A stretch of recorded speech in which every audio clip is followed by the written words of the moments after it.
this loan thing again, okay, that we're getting from Hoover is limitations, okay? So Congress voted $45 million to help farmers feed their livestock. Keep the animals alive, okay? We got a dust bowl going. But Congress does not pass a bill that goes through to spend $25 million to feed farmers. So we'll feed the animals, but we don't feed the farmers. Is there any logic to this?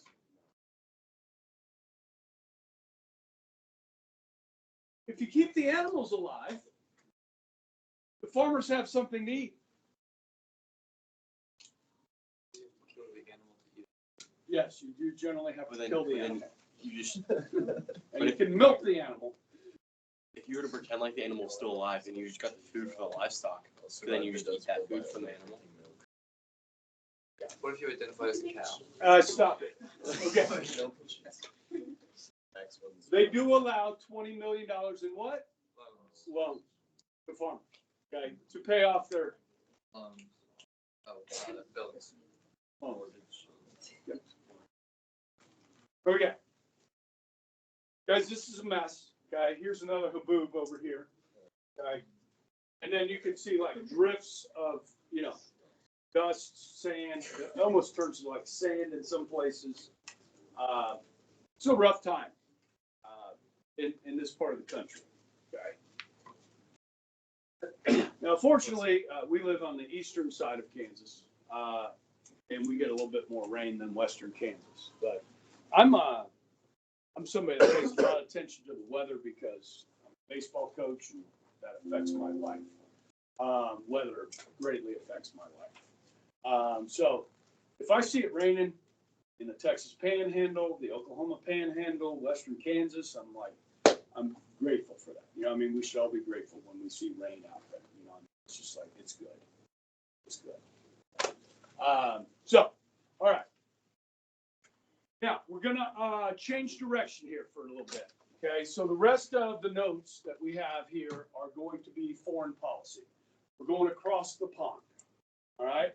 And we're actually going to step back in time a little bit because we've been talking a lot about Hoover.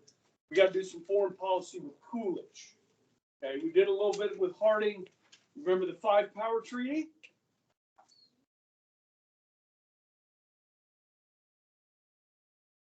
U.S., Great Britain, Italy, France, and Japan. Okay, and which was the first to violate the 5-Power Treaty? France. Mr. Ebron was going to say France. Okay, France. Why? Because of Mussolini in Italy.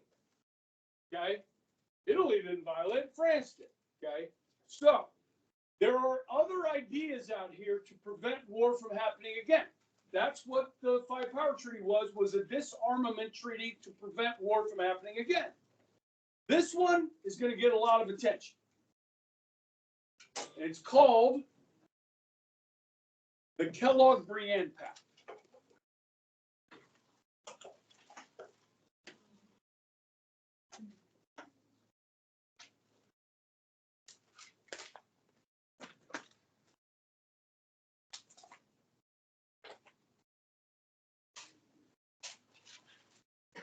Now, who's Kellogg? Kellogg is the Secretary of State under Coolidge. So this happens in 1928. Coolidge is president. Okay? Yeah. Our highway? I don't think so. Or the cereal. I don't. Maybe, but I don't think the cereal. I don't know if it's the same family or not. I could ask Siri. Kellogg's is Kellogg's cereal brand. Does Frank B. Kellogg have anything to do with Kellogg's cereal brand? Sure. Frank B. Kellogg. Question mark. No. Will Keith Kellogg was the cereal creator. Frank B. Kellogg was a politician.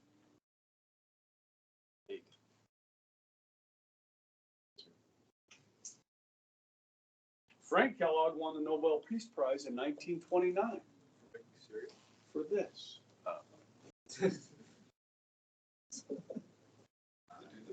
You got the Nobel Peace Prize last year. Somebody that was probably not deserving, which is usually the case.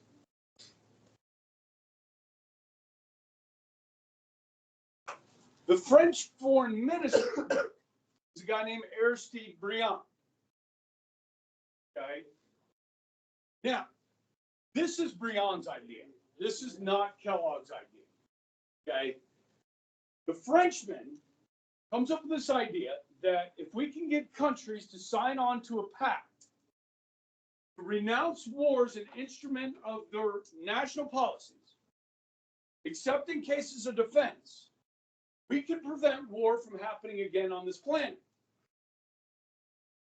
Now, if you believe that, I got some waterfront property for you in Arizona that I have for sale.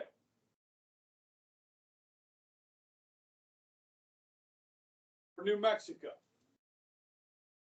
Briand, Kellogg doesn't like this idea. Coolidge doesn't like this idea.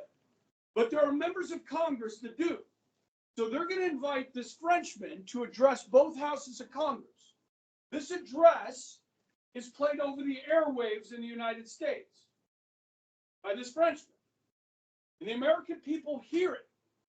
And they're like, yes, yes, we should do this. So that puts pressure on the Secretary of State Kellogg and the President to agree to do this. And you're going to need the Senate to agree with this. What percentage of the Senate? 2/3 of the Senate. Okay? So they're going to do it. They're going to sign this. Okay?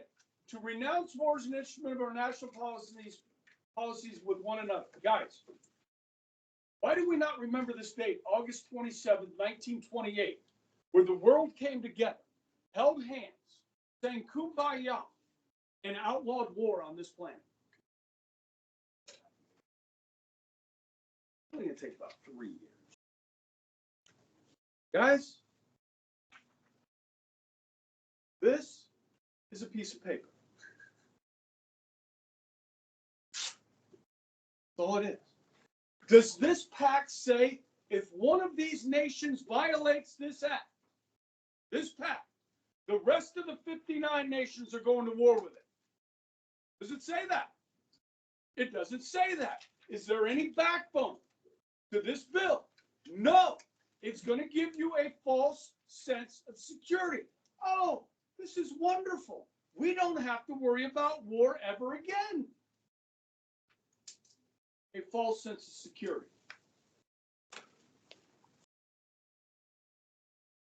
Here is the signing ceremony with Calvin Coolidge and Frank Kellogg. Yes, 1928. So Hoover takes office in 29. Okay. Now, this is a moral force, okay?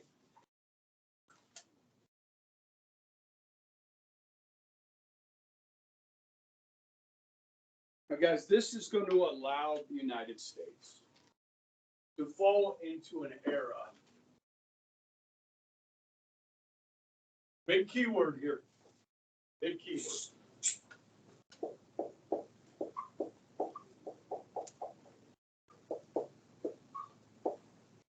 Of isolationism. Okay. Now, are we already isolating ourselves economically with tariffs? Okay. We're already doing this economically. Now we're going to do it politically. We don't have to pay attention to what's going on in Japan, in Italy, in other places, because they signed the document. We don't have to worry about what they're up to.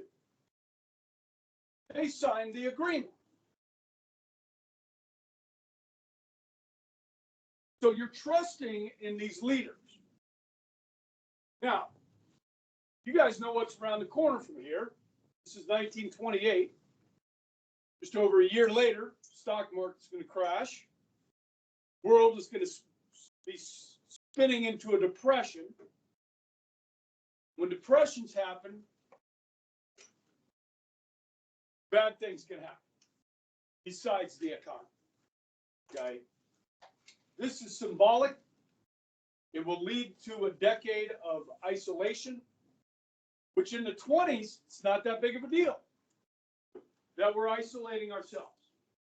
But in the 30s, American leadership is needed on the world stage.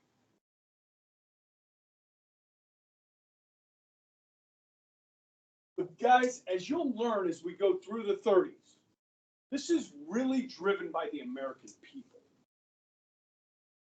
The American people don't want to get involved in other people's business. They saw what happened in World War I, guys. The American people don't want to get involved in Europe's problems, Asia's problems, don't want to get involved. And our politicians are elected by the people. So if they want to get elected, they're going to be isolationists too, our politicians. Now, the Republican Party, guys, of this era is notorious for isolationism. Okay?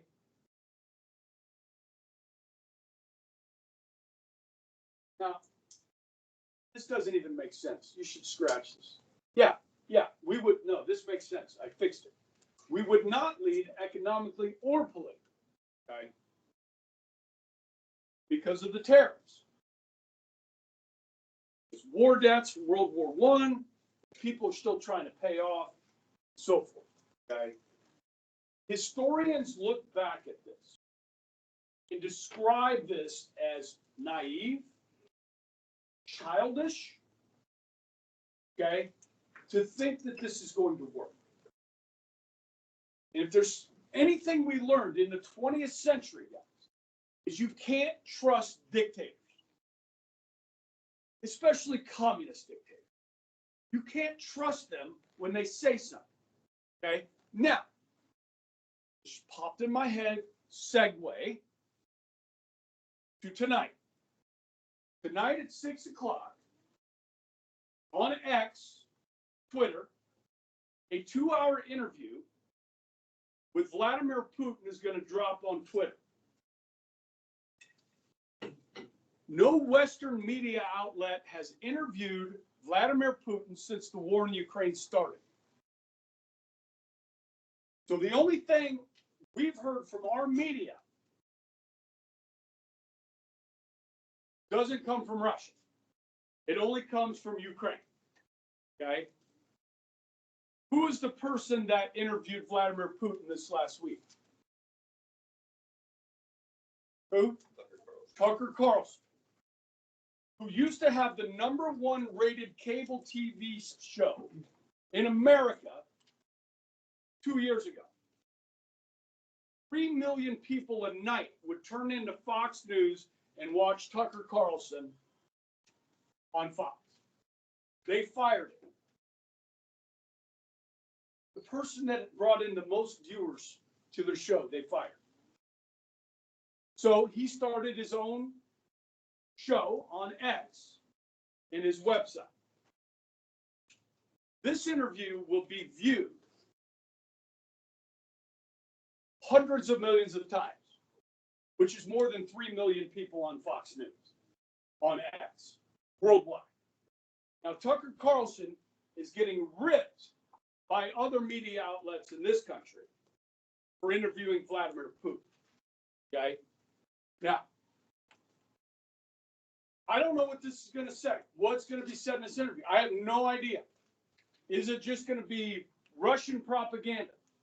Will Tucker Carlson hold Vladimir Putin's feet to the fire about the war in Ukraine? I don't know. I cannot judge this until I watch it.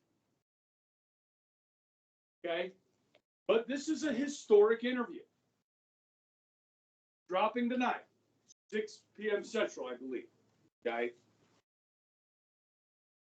The European Union is actually talking about sanctioning Tucker Carlson for even doing this interview. Okay? Now, What comes out of Vladimir Putin's mouth, we should all take with a grain of salt. Okay? He's a dictator. Not in technical terms, but he kind of is a dictator. Okay? So we have to be weary. Okay? Does it hurt to listen? No. I told you guys, and I've been reading more and more about this. When the Cold War ended, and in the 1990s, when I don't know if I told you guys about this, we expanded NATO closer and closer to Russia. Russia warned us, do not bring Ukraine into NATO. And the closer and closer we got to bringing Ukraine into NATO, the more and more troops that Putin put at this border, at their border. Okay? He warned us he would do this. Okay? And we saw the opportunity was right after we pulled out of Afghanistan with our tail between our legs, and 13 Americans died at that airport, and we left $80 billion of military equipment in Afghanistan. He saw weakness, and he seized on it and invaded Ukraine. Okay? So, guys, we're talking foreign policy. This is a very important foreign policy moment. That Senate bill this week on immigration that failed also included funding for the Ukraine and for Israel. Okay? President Biden wants to help both Israel and Ukraine. There are members of Congress that want to help both. They put all those bills together, it failed. So they're going to have to pass these separately in the House and Senate, funding for the Ukraine and for Israel. Okay? Which is probably the right thing to do anyways. You got to get people's, the members of Congress, you got to get their vote on record. Who do you support? What do you support? You support continuing funding Ukraine in this war? Do you support Israel? Or do you support the Palestinians? Hamas? Get the vote on record. Okay, these are big decisions. Okay, so I thought that was a pretty good segue. How many of you guys are on X? Okay, if you look at stuff that's trending, okay, I talked about Clinton was trending yesterday. Carlson is trending. Okay, and he's getting beat up by our media. Okay. Why is he getting beat up? Because Tucker Carlson has questioned Americans' involvement in the Ukraine. Okay. Great interview he did with the president of Hungary about 3 months ago. President of Hungary, they border Ukraine. It's a great interview. No one, NBC, CNN, none of them interviewed any of these Eastern European countries that border Ukraine. Tucker Carlson went to Hungary and interviewed the president of Hungary. The president of Hungary was blunt. He's like, yeah, there's no way Ukraine's ever going to win this war. Unless you bring in American troops and British troops, there's no way you're winning this war, that Ukraine can win this war. He's very blunt about it. So when Tucker published that interview, people start to question our support and all this tax money that we don't have, that we're just printing, going further into debt. Okay, you could build 3 walls on the southern border with what the money we've spent in Ukraine. So we're defending their border, but we won't defend our border. This is the stuff Tucker Carlson says. And that's not allowed, apparently.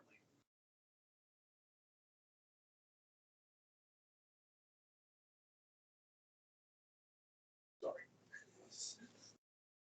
So this you already knew. I don't know if you knew the date. But Mussolini brought fascism to Italy. But guys, on this topic, I don't want you guys to get me wrong. I personally think we should still help Ukraine. Okay? I think it should be limited. I think there should be accountability. Make sure we know where that money is going. Make sure that it's going towards a military effort. A lot of that money, guys, is going to be paid for other things. That money is not accounted for. It's billions of dollars. Ukraine is one of the most corrupt governments on the planet. I guarantee you, a lot of that money is winding up in politicians' pockets in Ukraine, not funding the war effort.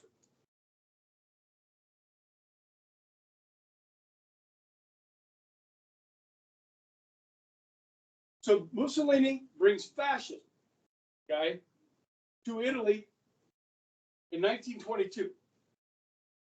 Prior to 1922, nobody's ever heard of this word. Fascism. Mussolini coins the term.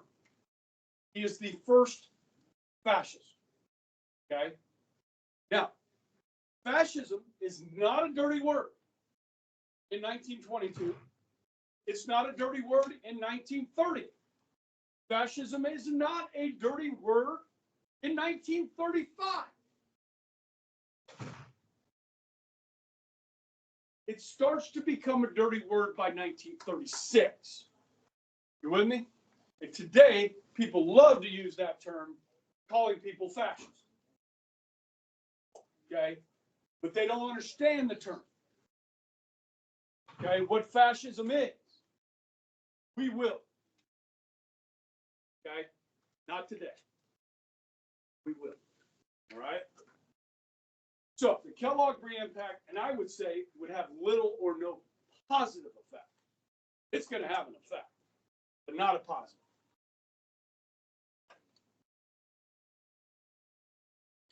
You ever hear this thing like pulling the head over your covers, sticking your head in the sand? Everything's going to be okay. Ignore what's going on around you. It's going to be okay. This is what's happening. This is what's going to happen. Okay, so these lessons we are going to learn. So after World War II, we're going to behave far differently than we did after World War I, because we're going to make a lot of mistakes here, guys. Okay, so these are valuable lessons that we can take with us forward. When we talk about foreign policy in the world today, for sure. Okay, are we isolationists today? Oh, hell no. We stick our nose in everybody's business, don't we? Has there been a third world war? No, it's been 80 years, guys. There hasn't been a third world war. Why? Because we stick our noses in everybody's business.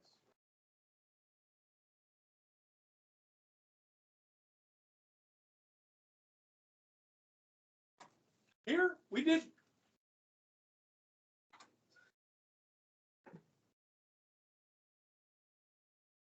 I know you guys have been wondering yourself, since I started teaching this section, Mr. Ibrahim, what's going on in Latin America during this time period?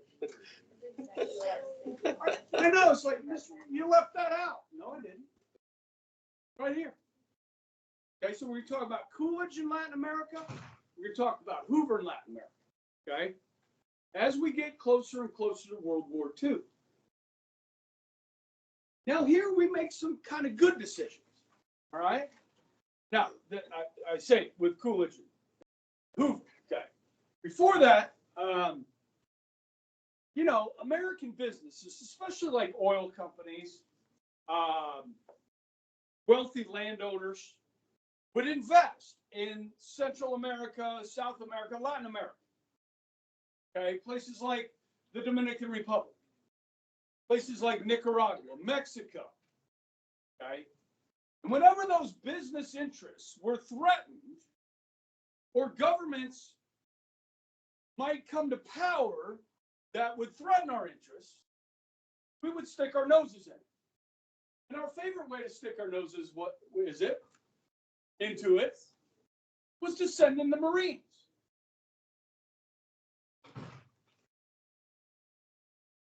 We don't like what's going on in your Latin American country? Send in the Marines. Now, this might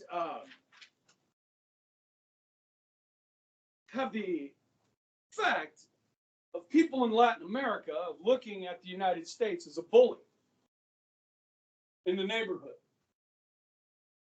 Are we a bully in the neighborhood? Yeah. We certainly were during these times. Okay? Sugar, fruit plantations, oil, okay?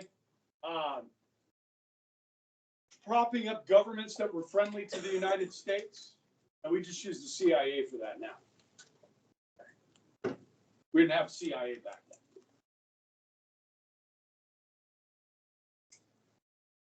Then there's Mexico.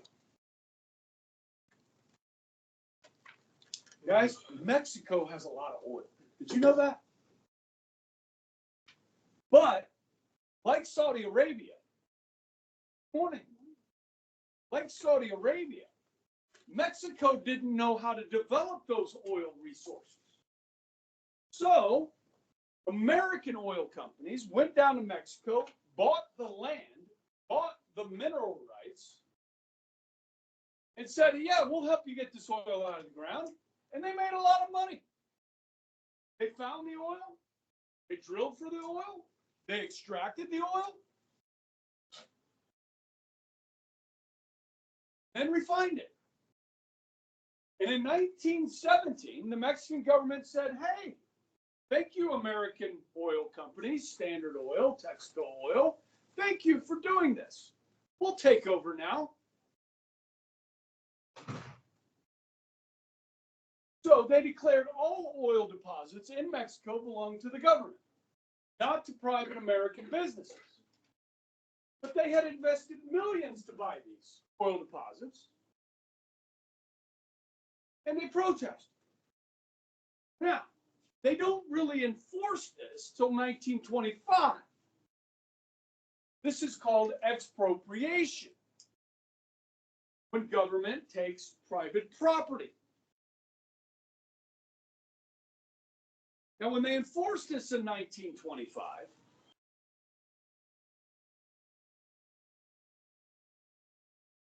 this is after World War I.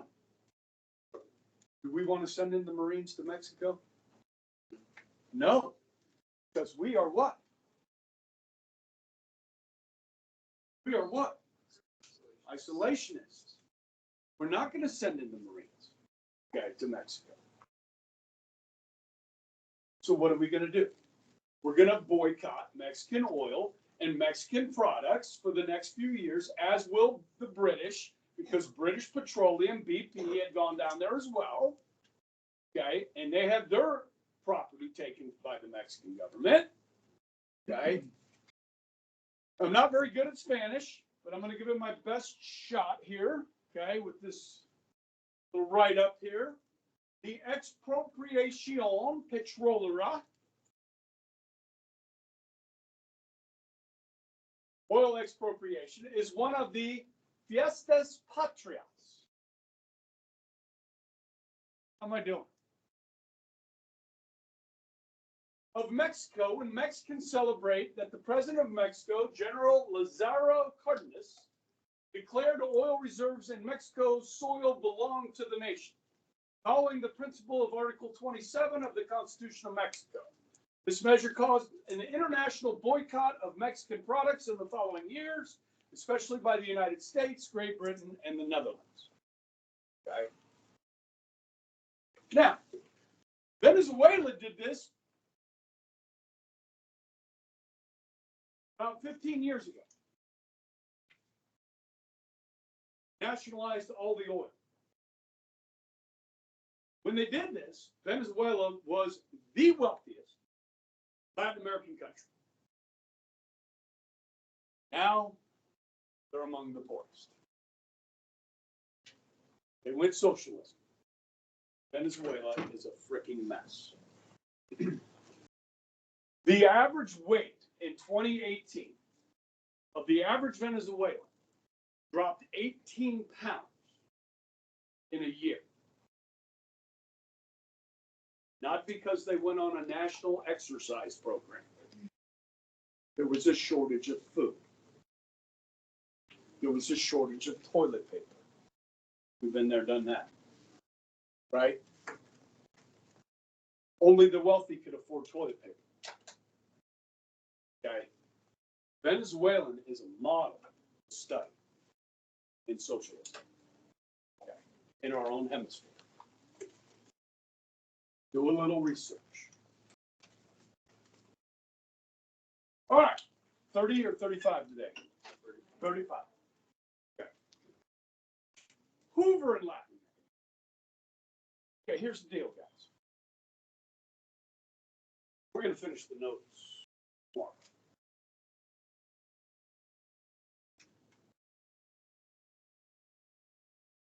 Which is Friday, correct? All right, my 2 timers. My double timers.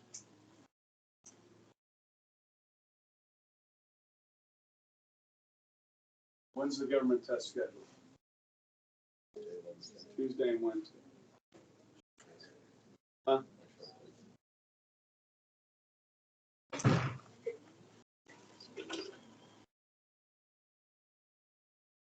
Can you handle? Now, the objective portion is Tuesday for government. With 30 points.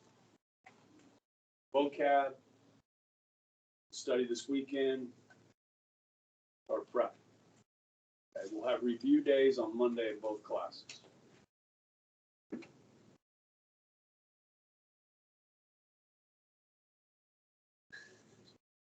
Tuesday. Tested here on Tuesday. Sorry.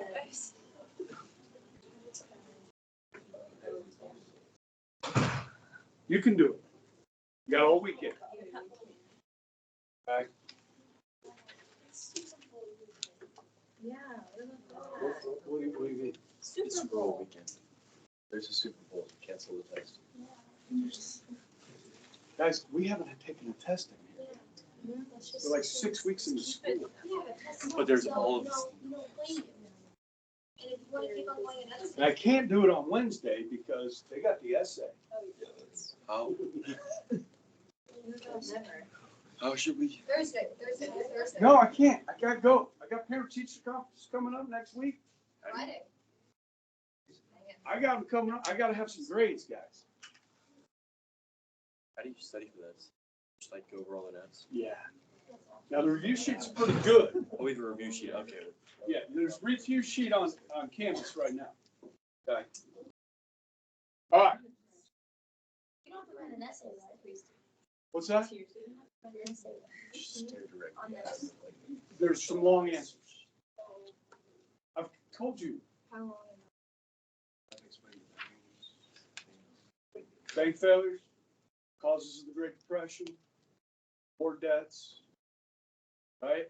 I've kind of said, hey, you're gonna have to write about these subjects. Did you like make a note of that? No, Why? because we're moving kind of fast. Fast.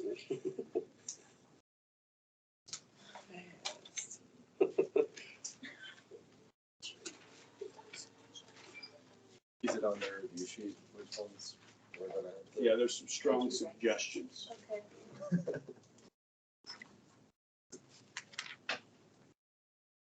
I'm gonna talk about this tomorrow Yay. because I don't have a lot to cover tomorrow. Okay. So this is the bully. That's America. That's Latin America. Yeah. I'll talk about Hoover and the Stimson Doctrine tomorrow. Mr. Have you seen Office Space?